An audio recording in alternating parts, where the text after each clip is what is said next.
Hi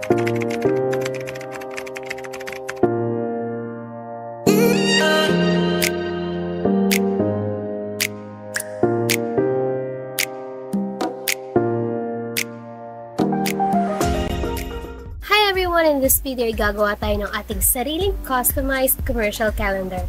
So without further ado, let's begin!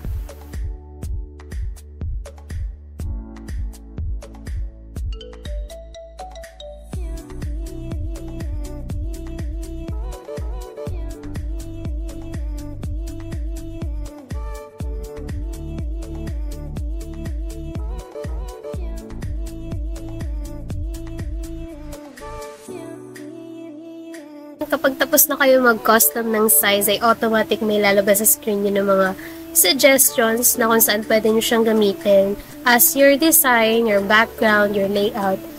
And pwede nyo siyang gamitin freely siya.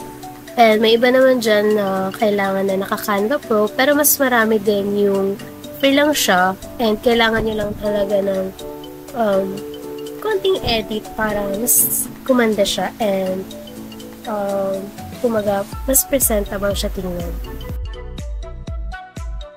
And kung nasisipagan kayo mag-scroll, sobrang dami ng templates na sinasuggest ni Canva, kaya scroll ka lang, or kung may napupuso ka namang design, pwede nyo na siyang itap and magsimula na kayo mag-edit ng inyong desired na design ng inyong calendar. Okay, so for example, ito yung pinili ko. So, minimalist lang siya. And dahil yan yung pinili ko, may mga suggestion na naman si Canva na related sa mga minimalist na design. Pero mag-stick na ako dito. And then, ayun, pumunta lang ako sa Elements and nag-search lang ng mga minimalist borders or kahit anong pwedeng madagdag sa design para hindi naman siya sobrang plain. And you can also do that on your design.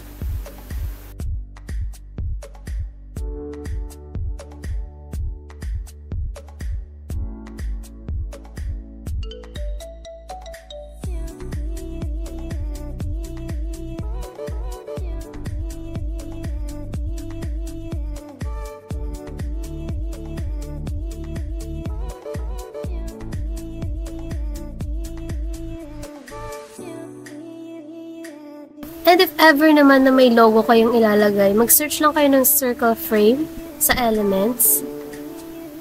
And ayan, tap nyo lang siya and automatic nandiyan na yun sa screen nyo. I-adjust nyo na lang siya kung gano'n ba siya kalaki, kung saan siya ilalagay na position, na side. And punta kayo sa Uploads. And then yan, piliin nyo na lang kung halimbawa, kung alin dyan yung picture ng logo nyo. Halimbawa yan, yung sa akin, halimbawa. And then, ida-drag nyo lang siya papunta dun sa circle na frame and automatic na siya mag-fit in. Yan, ganyan lang.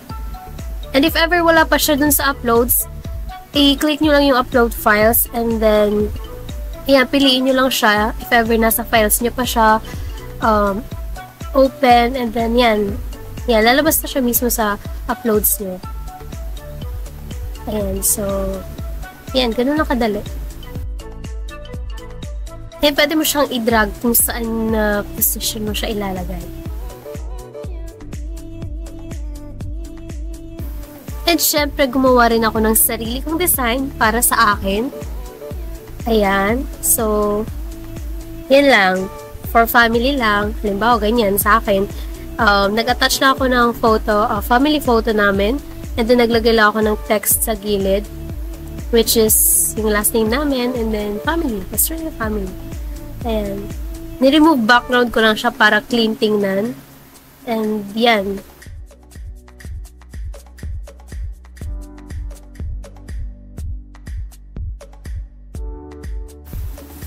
Ayan, in-edit ko din pala yung photo na in-attach ko. Nilagyan ko siya ng shadow para mas lalo siyang lumitaw.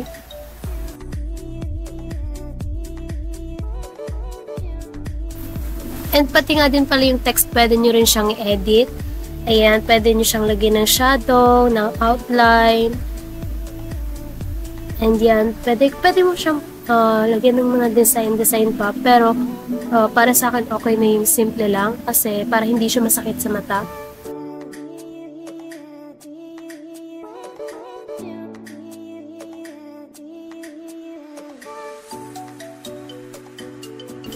May sobrang daming pagpipilian ng mga elements.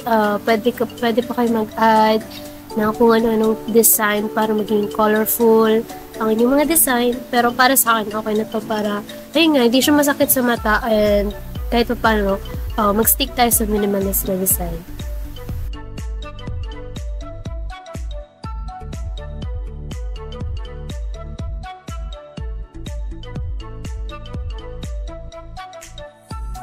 And may mga ibang sample din pala ako na ginawa. Tulad nito, Canva lang siya. Ayan, para sa business. Halimbawa, gagamitin nyo siya for your business, pang giveaways nyo. Pwede yan. Kayo na lang bahala mag-design kung ano yung design, layout.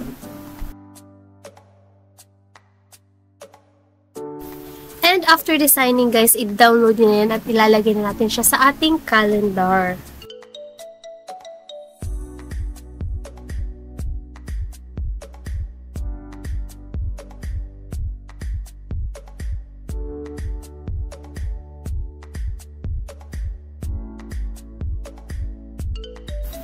So, yan, inopen ko lang sa Canva yung template natin ng calendar para ma-paste ko or ma-insert natin yung picture na in-edit natin kanina or naka-customize natin using Canva din.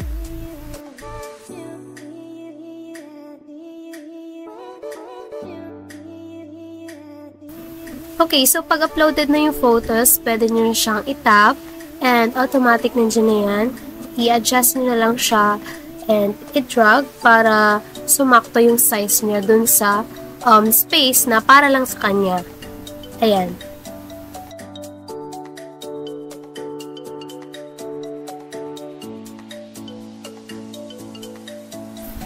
And make sure guys na maayos ang yung pagkakalagay na pantay naman siya. Syempre, parang maganda naman siya tingnan, di ba?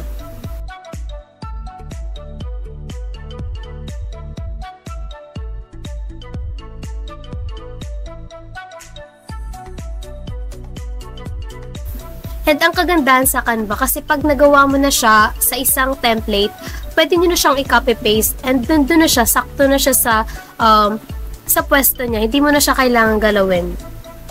Since para-pareho lang naman yung size niya.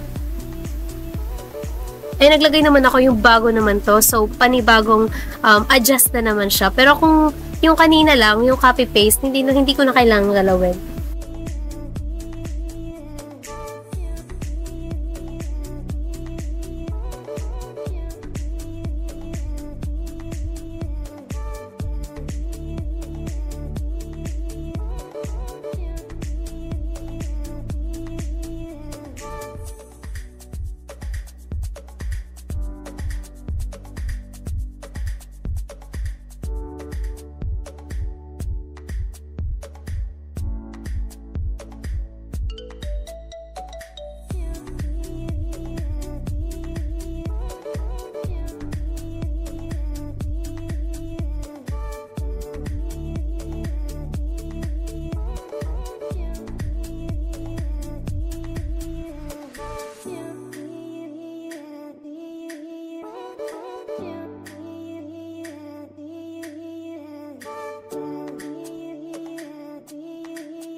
And after that guys, ay pwede nyo na siyang i-download. And kayo nang bahala mag-print ha. Alam niyo naman siguro kung paano mag-print. So, yun lang guys. Ganun lang kadali.